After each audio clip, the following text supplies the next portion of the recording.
We just saw a great movie and, unbelievable. And Jim, you were really incredible. Thank you. And you in real life were really incredible. So I want to thank you on behalf of a lot of people. Fantastic job. Thank you. What was your favorite scene of the film? I think the start, the ending, and maybe the result was, what I like. That was a great result. That was a hard-earned result, though. The two young children, you have thousands and hundreds of thousands out there. It's so sad to see.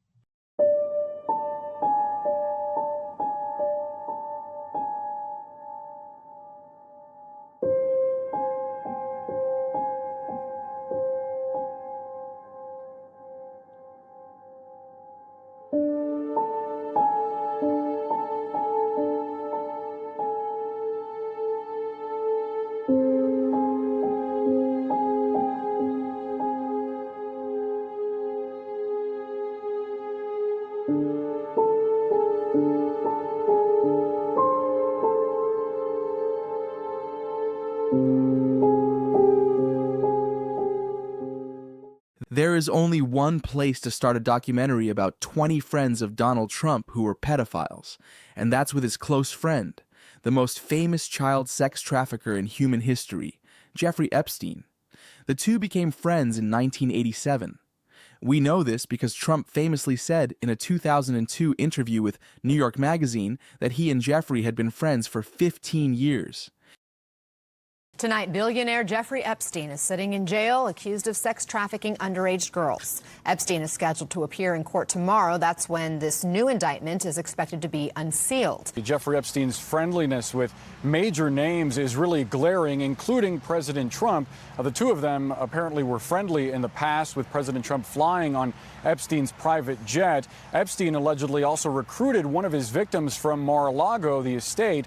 President Trump also has a bit of an unfortunate quote that he gave to New York Magazine in 2002 that he will likely distance himself from shortly. The president telling New York Magazine, quote, "I've known Jeff for 15 years, terrific guy.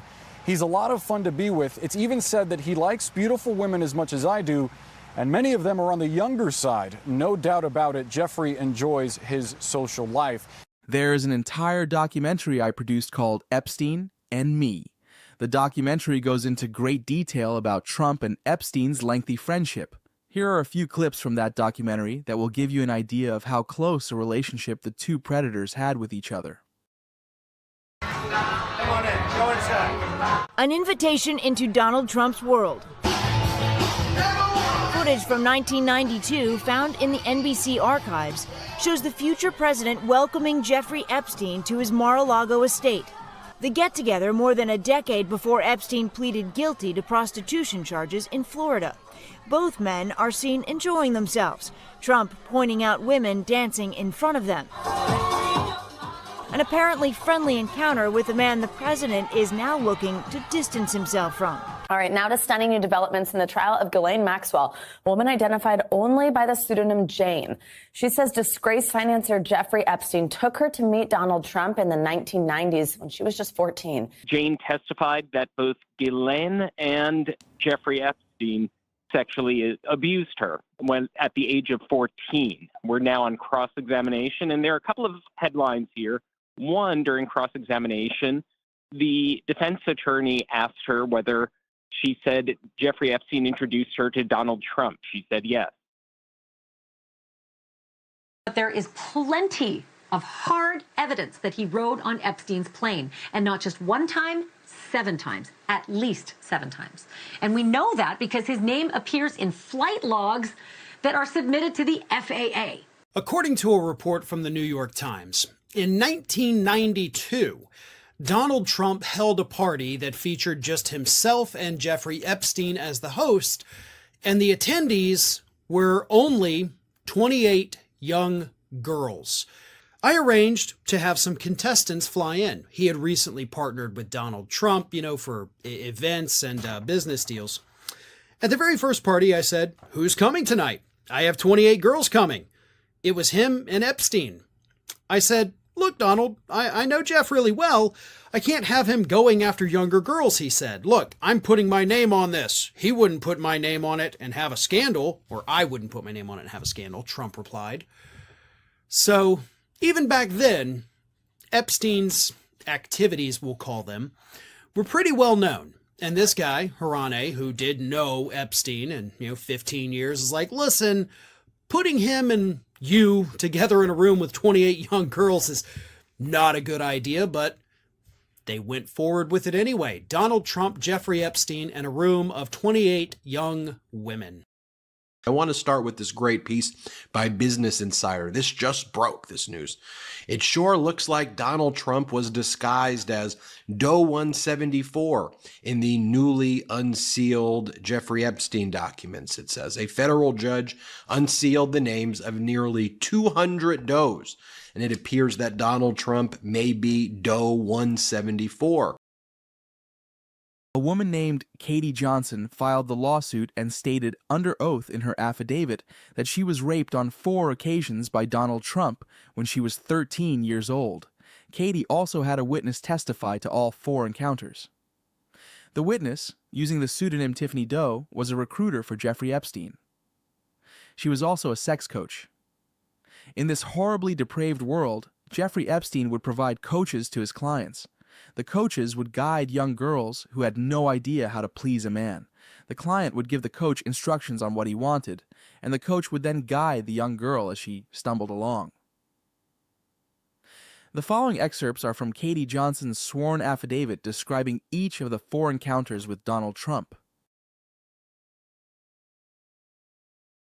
During our first encounter, Mr. Trump didn't really talk to me at all. He spoke at me, but he was talking to Tiffany more, telling her what he wanted me to do. I thought he felt like he was too good to even speak to me. Tiffany told me what I needed to do. Anything he did say to me wasn't that great. Like, you need some work. I was 13. I didn't know what I was doing. Mr. Trump said very little to me during that first encounter other than I reminded him of his daughter. After I finished the sex act, he made a comment that I wasn't great, before putting on his pants.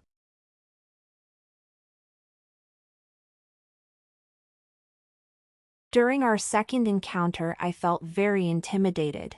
Mr. Trump made a comment that I wasn't doing it right, that I needed to take classes. He continued to let me do it. He didn't tell me to stop. He said something to Tiffany a couple of times, like tell her to go faster.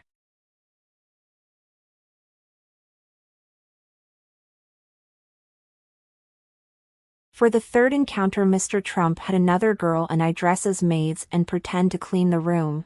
The other girl, Maria, was 12 years old. I felt she was going through the same thing as me, in that she was being forced to be there somehow. So we cleaned and then very clumsily kissed, and Mr. Trump caught us making out on the job as part of the role play. Mr. Trump then ordered us to carry out a string of sex acts on each other and on him. After he finished, he said we both could have done it better and then left. We never saw him again that night.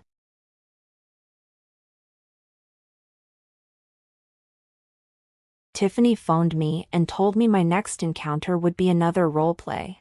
When I arrived, she told me what it was. I'm like freaking out. So you want to tie me to a bed and play out a rape scene with a man?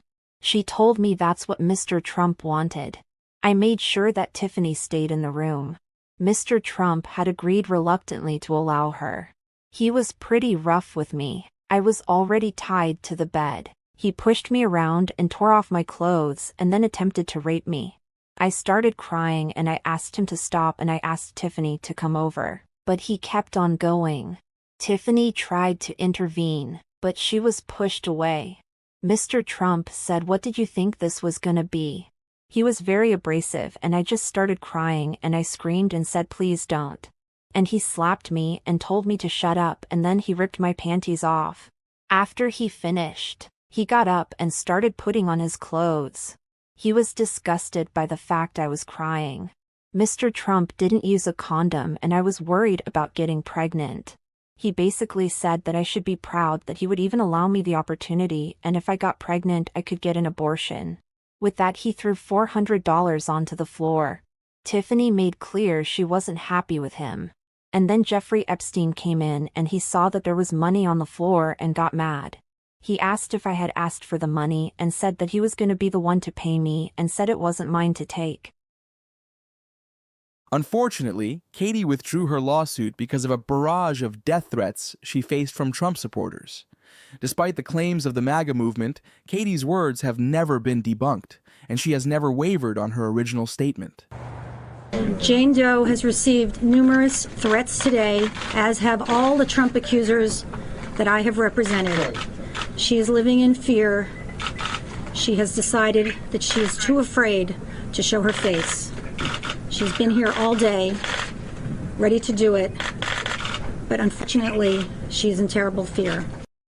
Before we end this chapter, it's important to point out an important element of the sexual abuse cycle.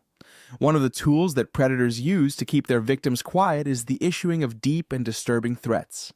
Jeffrey Epstein and Donald Trump were no different. According to the sworn statements of both Katie Johnson and Tiffany Doe, both girls were threatened with physical harm to them and their families if they were to ever speak about what they had experienced. Here are some additional excerpts from their sworn affidavits. Defendant Trump stated that I should never say anything if I didn't want to disappear like Maria, a 12-year-old girl who was forced to be involved in the third incident with Mr. Trump. Maria had not been seen since Mr. Trump said he was capable of having my whole family killed. I am coming forward to swear to the truthfulness of the physical and sexual abuse that I personally witnessed of minor females at the hands of Mr. Trump and Mr. Epstein, including the plaintiff, during the time of my employment from the years of 1990 to 2000 for Mr. Epstein. I swear to these facts under penalty of perjury, even though I fully understand that the life of myself and my family is now in grave danger. I declare under penalty of perjury that the foregoing is true and correct. We've just witnessed a glimpse into the 20-year relationship between Jeffrey Epstein and Donald Trump. It's apparent that Donald Trump is a man who lacks any sort of conscience. To issue death threats to a 13-year-old girl after you rape her, while also mentioning to her that she didn't do a very good job, is something that can't be processed by a healthy human mind. This absence of a moral character also clarifies a lot of things and makes his bizarre relationship with the other pedophiles featured in this documentary a lot clearer. For instance, why did Donald Trump keep having pedophiles speak on his behalf on stage at his rallies? Why did he nominate a known pedophile as his attorney general? Why does he continually defend other rapists and pedophiles? Why did he wish Ghislaine Maxwell well? The reason he does it is because that's who he is. And unfortunately, he's found a following consisting of tens of millions of people who couldn't care less.